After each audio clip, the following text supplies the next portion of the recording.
@Julio Sánchez Cristo Oficial. Hablemos de Pablo Escobar. El país también recuerda que en un momento estuvo arrinconado por las acciones terroristas de Pablo Escobar y el llamado Cartel de Medellín. Y siempre se dijo que usted había sido una pieza fundamental en el desmonte del Cartel de Medellín e inclusive en dar con el paradero y colaborar con las autoridades para dar de baja a Pablo Escobar. ¿Cuál es la verdad de su participación en el episodio de Pablo Escobar? Bueno, a ver, yo le cuento desde un principio cómo pasa esto. El señor Pablo Escobar,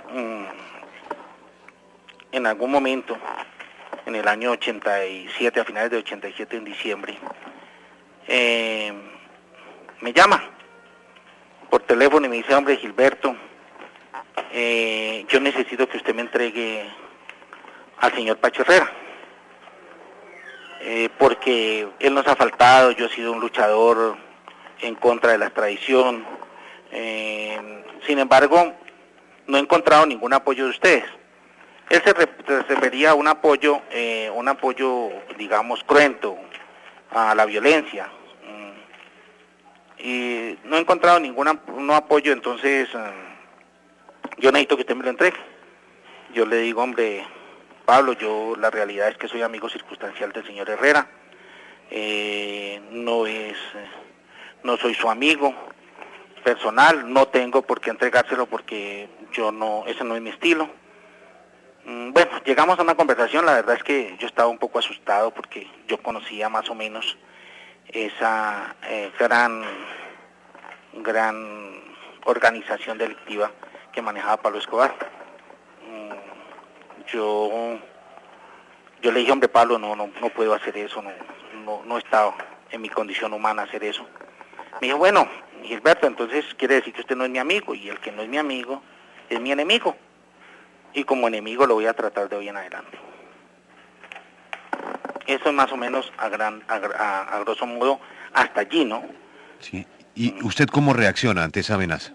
No, yo quedé muy asustado. Me reuní con Miguel, me reuní con el señor José Santa Cruz, me reuní con Pacho. Le llevé la grabación porque yo tuve cuidado en grabarle eso. El señor Pablo Escobar, le dije: bueno, estamos al borde de la muerte, porque este señor tiene una organización criminal muy fuerte. Por lo tanto, ya miramos a ver qué hacemos. La verdad es que comenzamos a cuidarnos más. Pasó diciembre, pasó enero, pasó febrero. En marzo, el 22 de marzo, recuerdo tanto, 1988, le hacen un allanamiento al señor Pablo Escobar. Perdón. A una finca que se llamaba en ese entonces El Bizcocho, en los Altos del Poblado. Lo cercan y el ejército, y él se logra evadir, porque después vinimos a saber, se puso unos gorros del DAS, unos brazaletes del DAS, y pasó por el cerco militar y se metió a un bosque, porque él todas sus caletas las buscaba cerca de los bosques. Ahí se metió, salió, y ya, se escapó.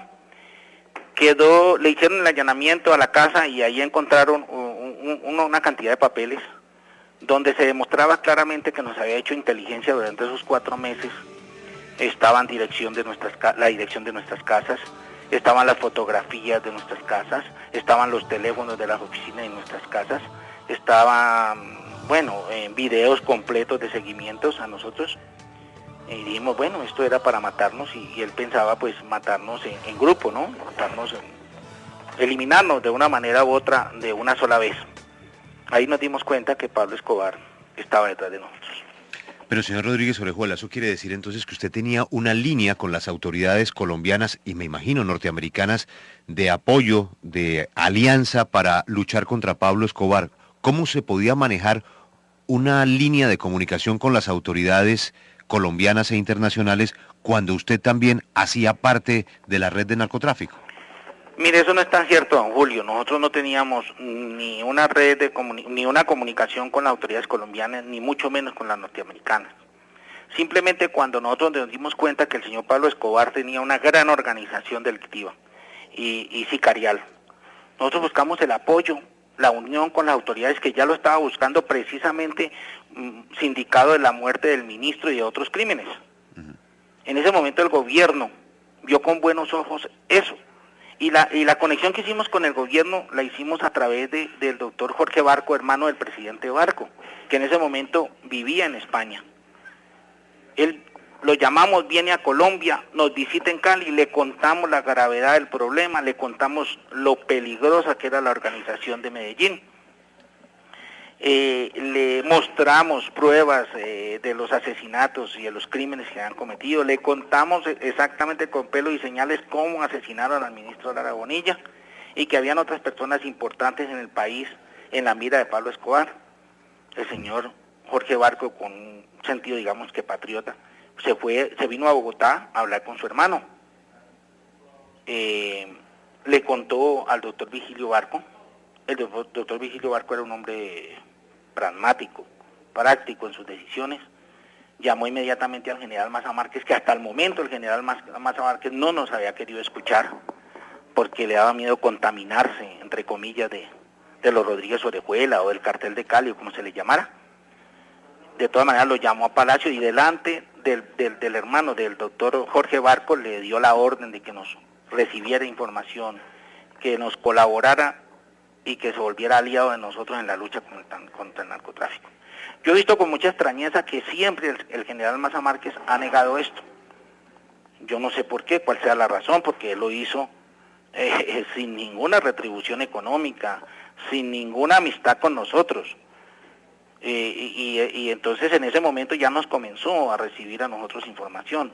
Y el doctor Barco también también llega y llama al director de la policía, que no recuerdo en este momento cuál era su nombre, y le dice, bueno, armemos un grupo, porque tiene que ir usted a luchar contra el señor Pablo Escobar a Medellín, porque a Medellín él lo tenía corrompido. La policía de Medellín era un nido de corrupción.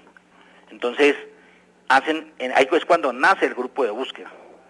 El grupo de búsqueda nace y se va a Medellín. Nosotros nos conectamos con ellos, le comenzamos a informar, le comenzamos a ayudar a darle ayuda logística, y comienza la pelea contra Pablo Escobar. Pablo Escobar, cuando se ve acorralado, ordena matar policías, les pone un precio, asesinan 400 y pico de policías, y entonces pues ya era, mejor dicho, no tenía regreso esa vía. De hecho, el grupo de búsqueda, hubo unos hombres ahí que fueron en realidad unos héroes. Él comienza a poner sus carros bombas, como le digo, a matar policía. Nosotros le damos información y bueno, hasta que va llegando ya a puntos extremos esa guerra, ese problema con Pablo, entre el Estado, nosotros aliados con el Estado, y Pablo Escobar. Señor Rodríguez Orejuela, ¿qué tuvo que ver usted con la creación de los Pepes?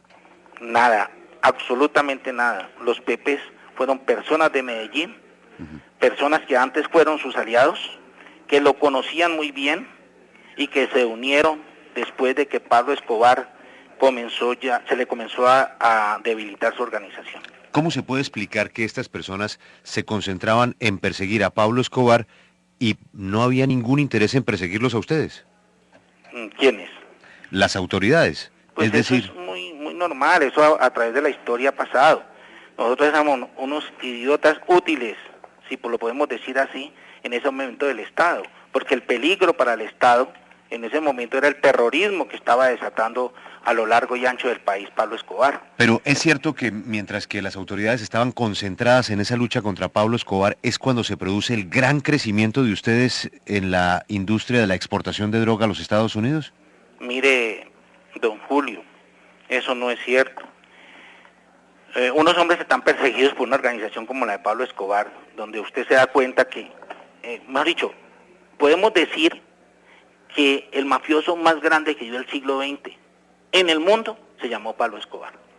Porque yo no he conocido hasta el momento, no sé si usted lo conozca, en qué país del mundo un solo hombre, un solo delincuente haya podido ordenar la muerte de 427 policías, uno por uno, en el plan pistola. Eso no se ha visto. Sí. Entonces no es que pues que el crecimiento, que nosotros estamos escondidos, nosotros le teníamos terror a Pablo Escobar. Pero ayudaron mucho a perseguirlo hasta su captura. Claro que sí, no es que no ayudamos, nosotros los capturamos, le dijimos, ahí está en esa casa. Hay un aparato que se llama Direction Finder, en ese momento no se conocía en Colombia, la policía no lo tenía, nosotros lo trajimos. Nosotros le desenrollamos los teléfonos y le grabamos, tenemos más de 500 cassettes del señor Pablo Escobar. Entonces, ¿y dónde están esos cassettes? ¿Ah? ¿Dónde están esos cassettes? En un lugar bien seguro, don Julio. Sí. ¿Esos cassettes ustedes se los entregaron parcialmente a las autoridades? Le entregamos algunos, porque nosotros estábamos oyendo a Pablo y un alto mando cometió el error de entregarle a la prensa uno de los cassettes donde él estaba hablando. En ese momento se dio cuenta él de que nosotros lo teníamos interceptado. Y entonces mermó por completo su llamada por teléfono. Ya se escribía y tenía sus mensajeros que llevaban las cartas a sus amigos, a sus socios. ¿Por qué las autoridades, en ese momento que concentran sus esfuerzos en Pablo Escobar, no fijaron todo su esfuerzo también con otros carteles que estaban teniendo el resurgimiento, la diserción, los disidentes de Escobar, estas familias Moncada, Galeano, la creación luego de ese cartel del norte del Valle y la propia existencia de los capos del cartel de Cali? ¿Las autoridades no se metían sino con la búsqueda de Pablo Escobar? Mire, no es cierto, perdóneme que le diga. En cuanto al señor Moncada y al señor Galeano, el Pablo Escobar los asesinó a ellos dos en la cárcel, en la catedral, en su cárcel. Allá los asesinó y eran socios de él. ¿Pero qué pasaba con ustedes? ¿Por qué ustedes no los perseguían? Nosotros nos perseguían, naturalmente que nos perseguían, pero no de una manera así permanente, constante, como un objetivo principal. El objetivo principal en ese momento era Pablo Escobar. Sí, pero lo que usted me está diciendo es que gracias a ustedes se produce una llamada donde les dicen a la policía, en tal casa está Pablo Escobar. ¿Eso se lo deben las autoridades al cartel de Cali? Eso no es así, don Julio, me entendió mal tal vez. Es que con este aparato Direction Finder se pueden triangular las llamadas y si usted está hablando por teléfonos móviles, se puede llegar al sitio exacto donde está uno de los dos teléfonos. Entonces, el señor Pablo Escobar, a raíz de que le devolvieron sus dos hijos y su señora de Frankfurt, él se desespera y comienza a salir en un taxi en el barrio de las Américas a hablar a Residencia Tequendama, me parece que era donde estaba su familia, a hablar con ellos y a darle instrucciones y que se quejaran a derechos humanos, que llamaran a la Procuraduría, que eso era una injusticia, bueno, cantidad de cosas. Él se desespera porque él quería mucho a su familia. Como buen psicópata era lo único que le interesaba. Y comete el error de entrarse a la casa hablando. Ya se sabía que era en el barrio de las Américas, la policía ya se sabía, porque es que esos aparatos siempre estuvieron en manos de la policía. Sí, pero lo que usted me está diciendo es que esos aparatos los aportaron ustedes. Sí, cómo no. Sí. Eso es claro.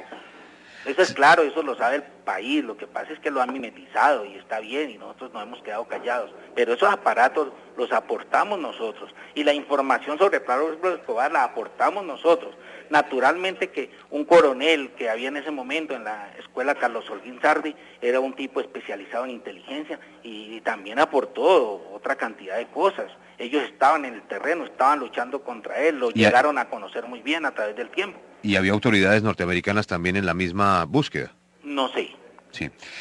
Señor Rodríguez Orejuela, hablando de triangulaciones y de interceptaciones, tal vez el cassette más famoso en la historia reciente política de Colombia es el llamado narcocassette, que es el origen del proceso 8000. ¿Quién grabó ese cassette? Yo no sé quién lo grabó, sinceramente, ni tampoco sé quién lo editó. O sea, ¿usted cree que está editado? Sí, está editado naturalmente. Sí. El dinero del proceso 8000, ¿por qué se mete usted a hacer esos aportes que llevaron después a la cárcel a contralores, procuradores, ministros, congresistas, alcaldes? ¿Por qué mete tanto dinero en la política?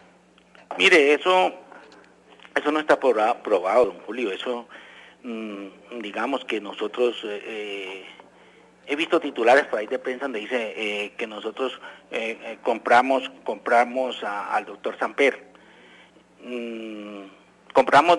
Dice, los Rodríguez le compraron la presidencia al doctor Samper.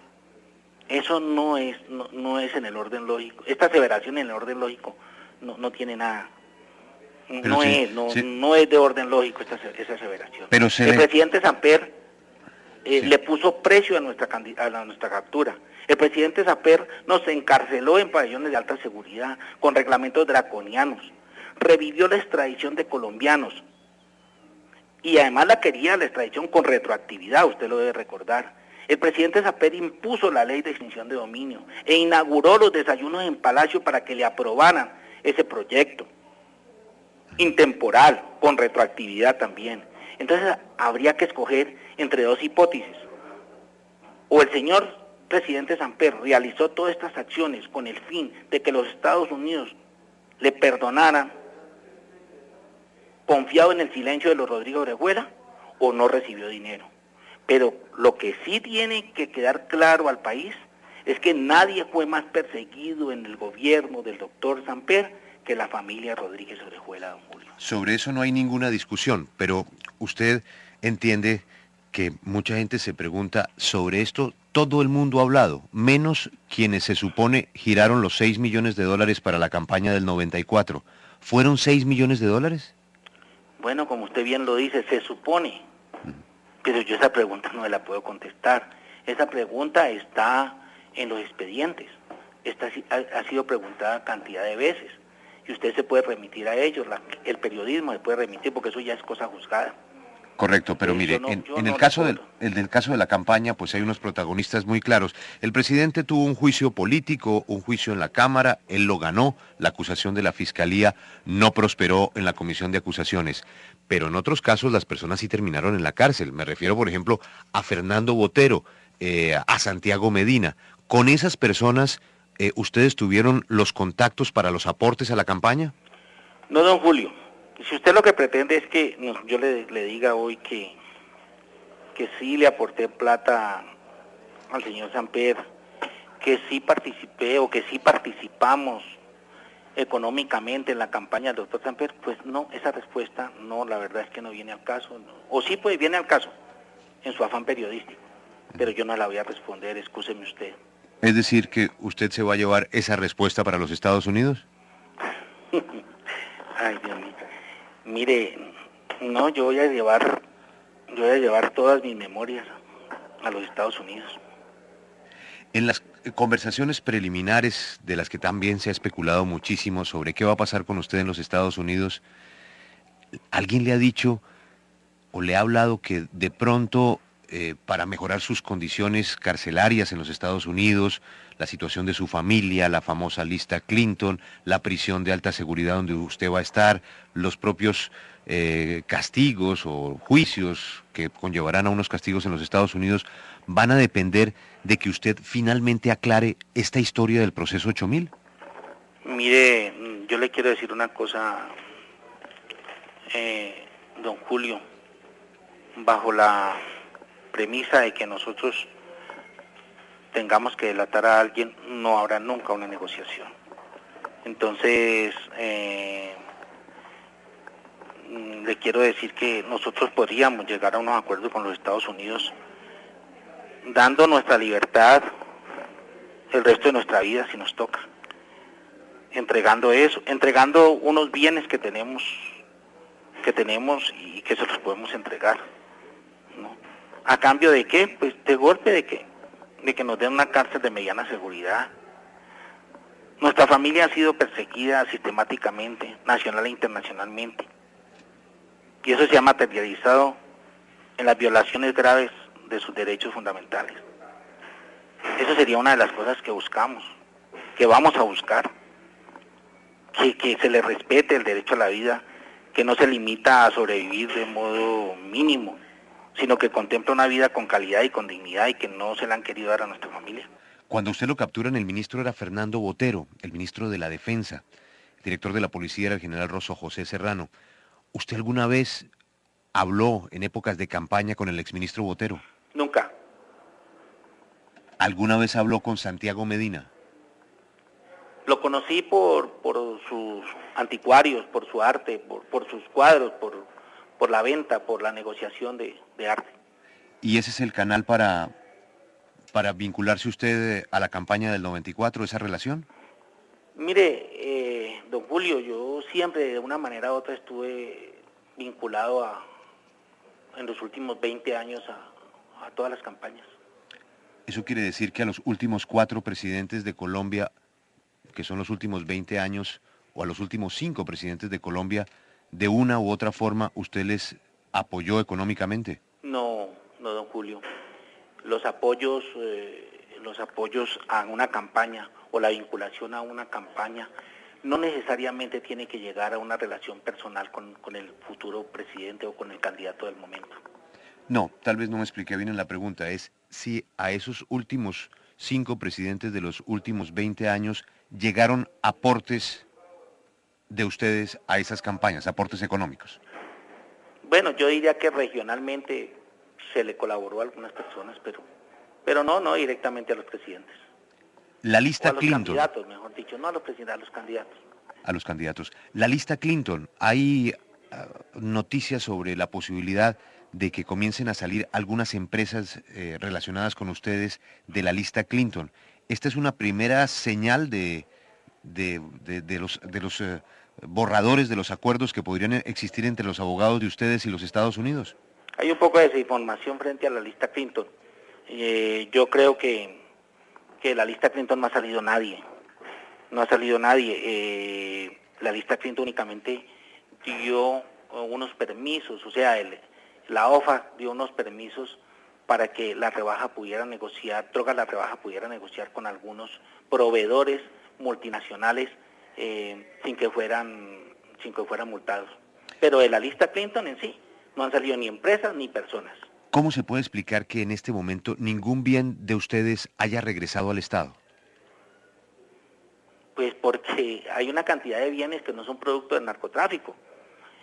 Hay un capital que en la misma providencia de los jueces de la República, de la Corte Suprema, se dijo que no era el narcotráfico. Entonces, tienen que analizar esas pruebas. Y nos estamos defendiendo, y estamos defendiendo los bienes de terceros, los bienes de nuestros hijos, los apartamentos de nuestros hijos, porque ellos hicieron su patrimonio, y es un patrimonio de esfuerzo profesional, porque son unos profesionales, porque son unos hombres de bien, porque son unas personas de bien, y eso tiene que ser respetado. Sí, la leyenda de su fortuna, de la lista Forbes, de ser uno de los 10 hombres más ricos del mundo como producto de esas actividades de las que usted ya se ha arrepentido, ¿cuál es la verdad de su fortuna? Eso no deja de ser más que el producto de la fantasía. Mi hermano y yo comentamos, entre charla y serio, que nosotros ahora pertenecemos al cartel del tubo. Tuvo dólares, tuvo carros lujosos, tuvo joyas, tuvo poder. Pero don Julio, el dinero se acaba. El problema en España, que me duró 3 años, con abogados en dólares. El Banco de los Trabajadores, que se venden las acciones cuando hay una crisis financiera en 1982, que usted la debe recordar. El Grupo Radial Colombiano, que comienza Pablo a ponerle bombas y en ese momento interviene el gobierno para quitarnos las frecuencias. Una emisora sin la frecuencia que es del gobierno no queda valiendo nada. Nos toca venderla muy barata, cambiarla por cosas que fue un regalo, ¿no? El Banco de Panamá es intervenido, se pierde todo el capital, se responde por la cuenta, por el dinero de los cuentavientes. En este momento hay cerca de 350 bienes incautados y 10 años de cárcel, don Julio. Sí. 10 años de cárcel cuesta mucho los abogados, pero una persecución permanente y sistemática contra una familia. Entonces, decir que los Rodríguez son millonarios en dólares es una manera de agredirnos, y pienso que es una de las maneras más infames de agredirnos. Otra versión que hay tiene que ver con la manera que se modificaron los códigos.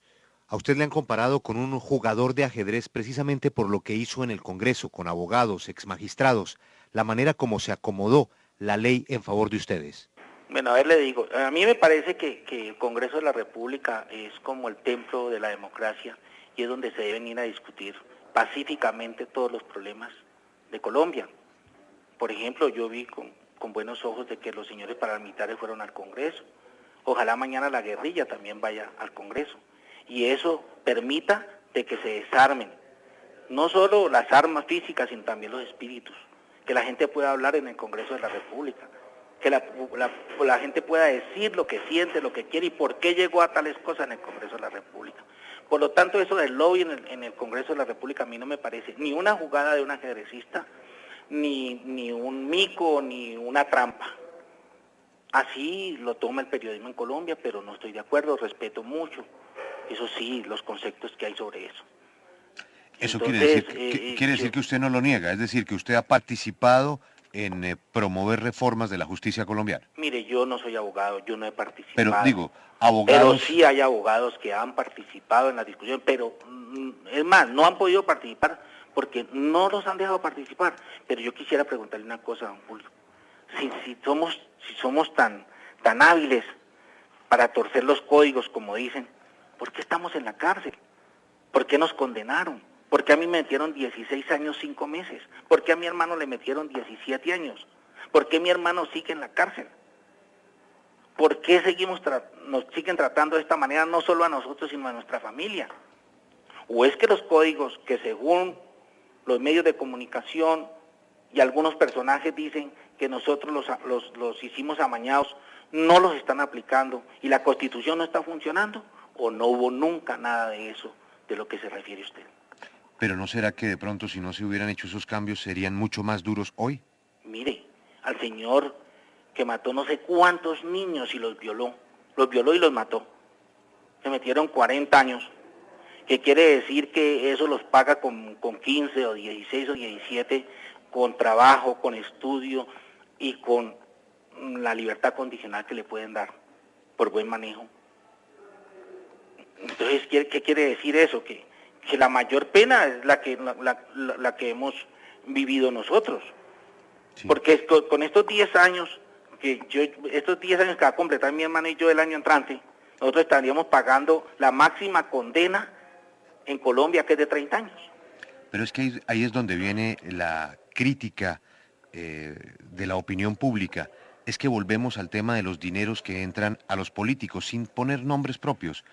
Pero, ¿cómo se puede entender los millonarios ingresos que están en los expedientes de todos esos políticos por enriquecimiento ilícito?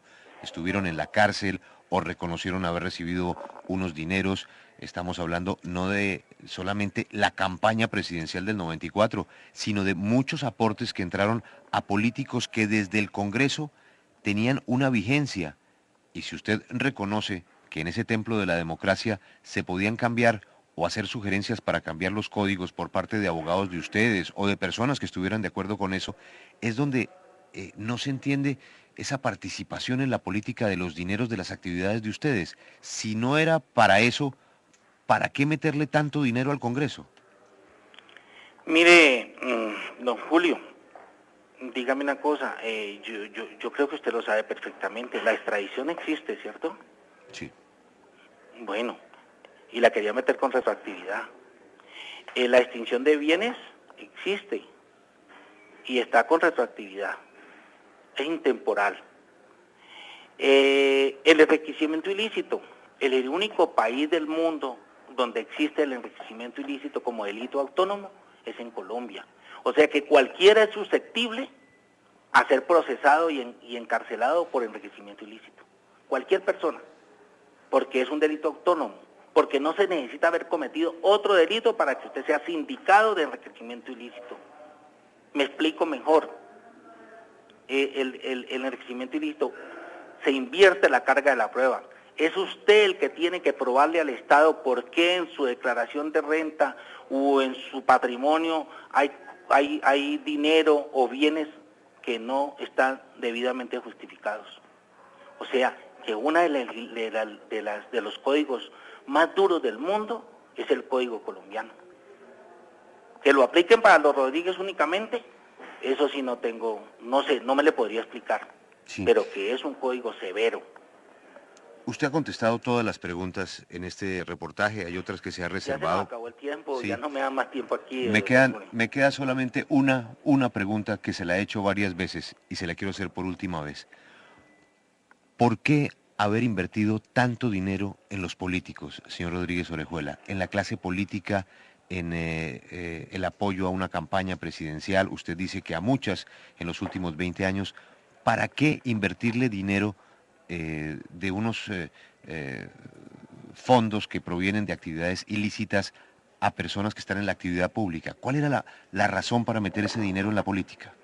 Bueno, yo le digo sinceramente que es una pregunta que yo le he respondido muchas veces y que ha quedado aclarada, en que nosotros no hemos invertido todo el dinero que el periodismo cree, que la clase política cree, que algunos de la clase política creen, y que se ha hablado tanto. Aquí lo que pasa es que los únicos que han tenido chequera, parece que los únicos que han tenido chequera en Colombia, de los que hemos participado en el narcotráfico, han sido los Rodríguez. Pero usted se tiene que acordar de que mucha gente, muchos cheques salieron en el 8.000, a pesar de que no se buscó, sino selectivamente los Rodríguez. Y también se metió a la cárcel selectivamente a ciertas personas. Pero hay muchos cheques, por ejemplo, acordémonos, por ejemplo, del señor Hernández, Efraín Hernández. Ahí salieron unos cheques, y unos cheques a un personaje bastante importante en el país, que en ese momento estaba ocupando un puesto de mucha responsabilidad. Sin embargo, eso no dio cárcel. Pero debe reconocer usted que los mayores aportes eran los de ustedes. Pues tal vez la más cantidad de cheques que fueron investigados, pero tengamos en cuenta que esto fue selectivo, que el propósito era otro, que se estaba cocinando una candidatura presidencial y habían unos intereses directos.